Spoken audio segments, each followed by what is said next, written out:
안녕하십니까. 뉴스데스크 강원입니다. 오늘 도내 8개 시군에서 강릉 18명 등 40명의 코로나19 확진자가 발생했습니다.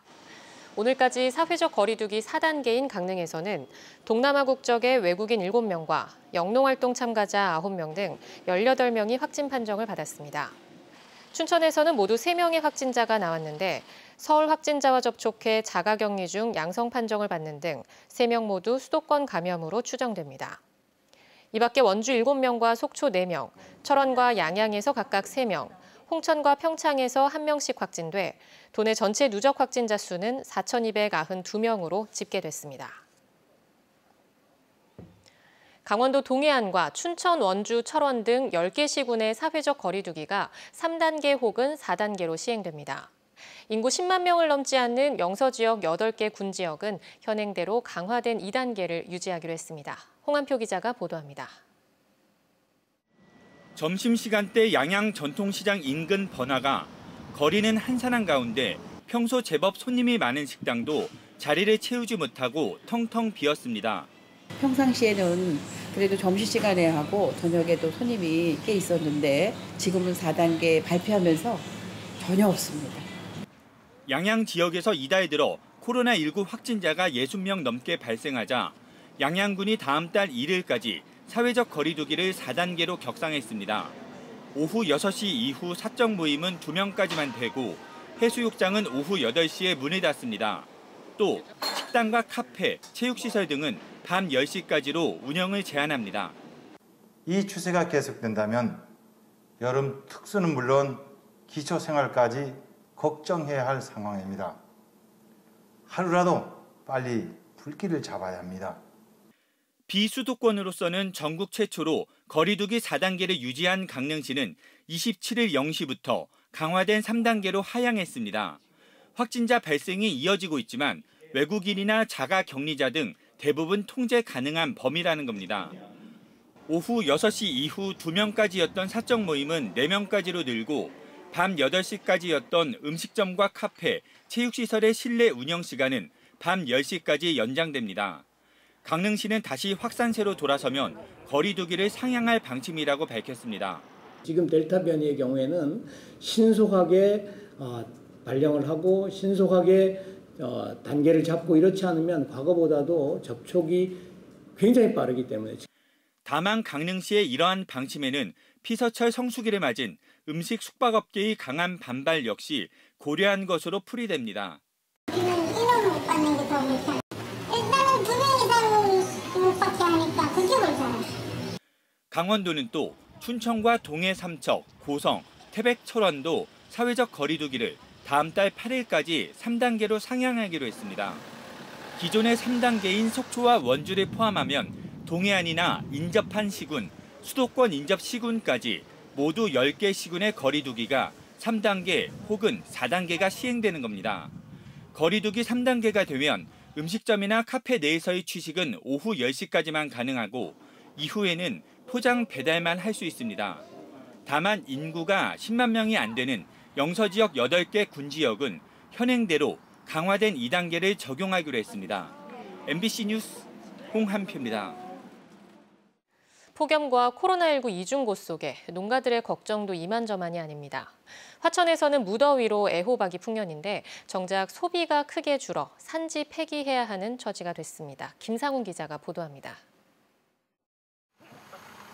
흙더미 위로 멀쩡한 애호박 수십 개를 쏟아버립니다. 씨알도 굵고 먹음직스럽게 익은 싱싱한 애호박입니다. 산더미처럼 쌓인 10톤가량의 애호박을 트랙터 바퀴가 가차없이 짓밟고 지나갑니다. 산지 자율 감축, 즉 폐기 처분을 하는 겁니다. 폭염으로 작황은 좋은데 소비가 안 되고 있습니다. 팔수록 손해다 보니 이처럼 애호박을 버리는 겁니다. 피땀 흘려 1년 내내 농사를 지은 농민들은 허탈하기만 합니다. 당장이라도 농사 그만두고 싶죠. 그렇다고 1년 죽으라고 애엄마하고 농사 져야 빚밖에 지는 게 없어요. 화천은 애호박 전국 유통량의 70%가 생산되는 전국 최대 주산지. 농가만 100여 곳에 달하고 하루 평균 30톤 넘게 출하됩니다. 특히 최근 폭염이 이어지면서 출하량이 크게 늘었습니다. 그런데 코로나19 확산세로 수도권에서 3인 이상 모임이 금지되자 학교 급식과 음식점에서 소비 수요가 아예 사라졌습니다. 올해 상반기 애호박 한 상자에 10,000원을 넘었던 가격은 최근 2,400원까지 폭락했습니다. 전혀 소비가 안 돼갖고 가서 팔질 못하고 경매사에서 전화하고 못 판다고, 소비가 돼서 못 판다고 이런 식으로 전화가 오고. 현재까지 213톤을 폐기했지만 이 소식이 알려지자 전국에서 주문이 밀려들어 당분간 산지 폐기는 중단하기로 했습니다. 그러나 아직 안심하긴 이릅니다. 폭염과 코로나19로 애호박뿐 아니라 다른 작물들도 비상입니다.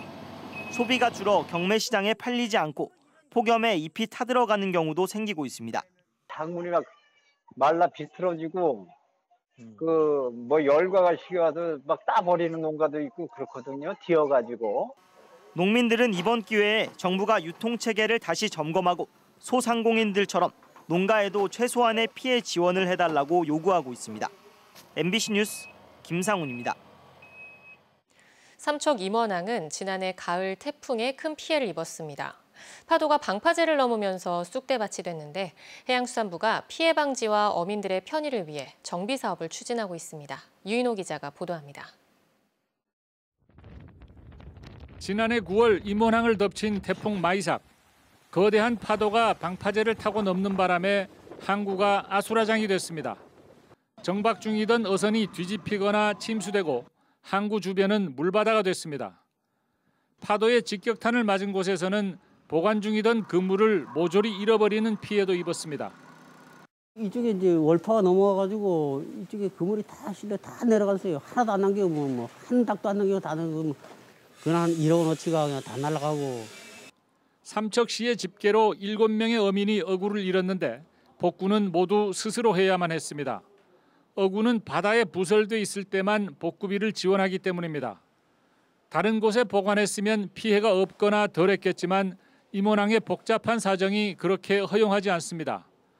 어선 수에 비해 항내 공간이 좁아 아무데나 사용할 수가 없습니다. 이쪽 어민들이 저쪽으로 가게 되면 어민들이 분쟁밖에 안 생겨요. 서로 싸움밖에 안 생긴다. 이처럼 비좁고 태풍에 취약한 임원항에 해양수산부가 195억 원을 투입해 정비 사업을 펼칩니다. 파도와 정면으로 맞서는 동방파제를 높이고 테트라포드를 보강해 올파를 방지할 계획입니다. 선박 저방 공간을 늘리기 위해 항내 경사호안을 직립호안으로 개축하고 안벽을 확장합니다. 모래가 올라오는 걸 막기 위해 설치한 임원천 하구의 원류재는 마을의 침수 방지를 위해 제거할 예정입니다. 동해지방해양수산청은 올해 행정 절차를 마치고 내년에 공사를 시작할 계획입니다. 공사 기간은 30개월로 잡고 있습니다. MBC 뉴스 유인호입니다.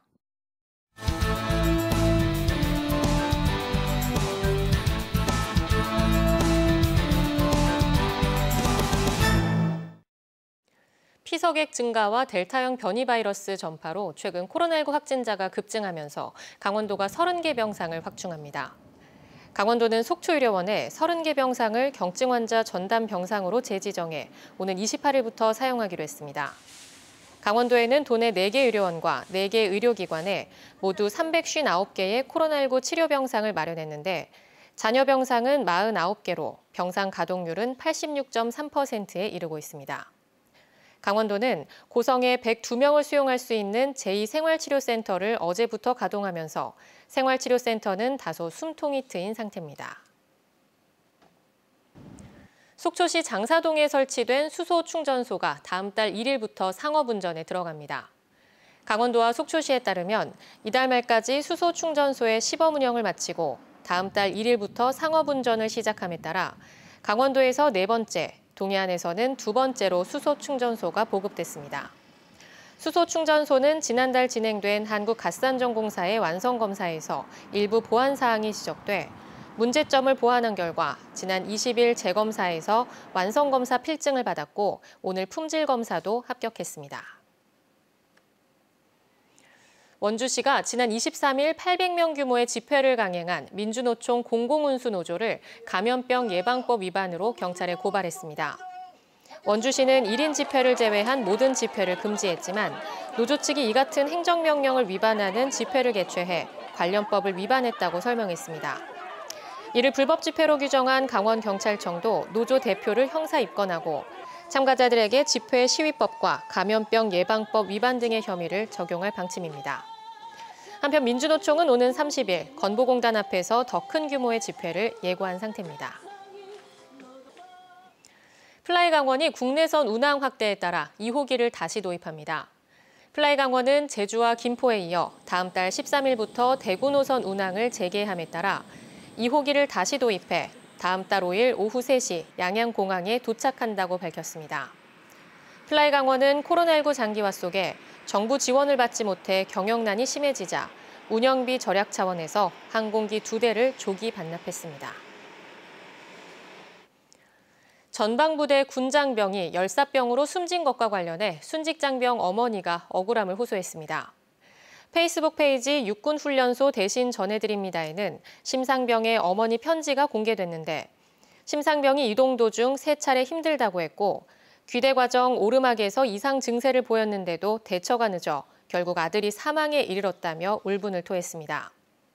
육군 22사단 의무병인 신모 상병은 지난 1일 비무장지대 수색작전 도중 쓰러져 병원에서 치료를 받던 중 8일 숨졌습니다. 육군은 고인을 순직 처리하고 상병으로 1계급 추서하는 한편 국립서울현충원에 안장했습니다. 제18회 평창 대관령 음악제가 오는 28일부터 다음 달 7일까지 평창 알펜시아를 중심으로 강원도 일원에서 펼쳐집니다. 피아니스트 손여름이 예술감독을 맡은 이번 음악제는 지휘자 정치용이 이끄는 평창 페스티벌 오케스트라와 바이올리니스트 클라라 주미강의 개막 공연을 시작으로 세계 유명 연주자들의 공연이 펼쳐집니다. 29일 횡성을 시작으로 음악제 기간 도내 7개 시군에서 찾아가는 음악회도 진행됩니다. 강원 뉴스 마칩니다. 고맙습니다.